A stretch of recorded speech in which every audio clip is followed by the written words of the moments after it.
кажуть про надію, яна опранається, як служка, хоч може врятувати кожне серце.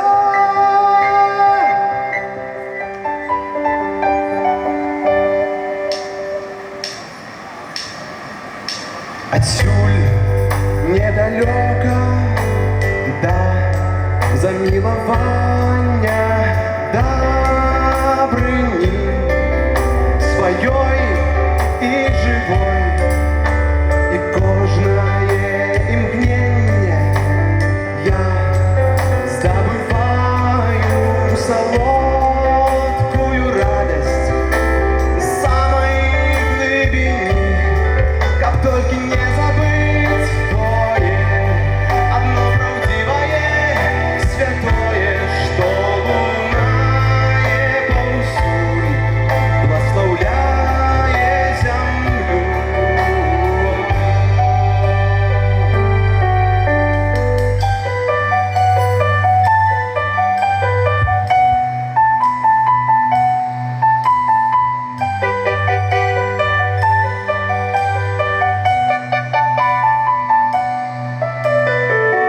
Побач словами подяки ужо цяпер я атрымаю спаўнаты таго сэрца, якое прыйшло ў імя Творцы, якое нам не спасцігнуць, не асягнуць, не абмінуць, каб толькі не забыть тое, одно правдивое, святое, что лунае повсюль, благословляє землю.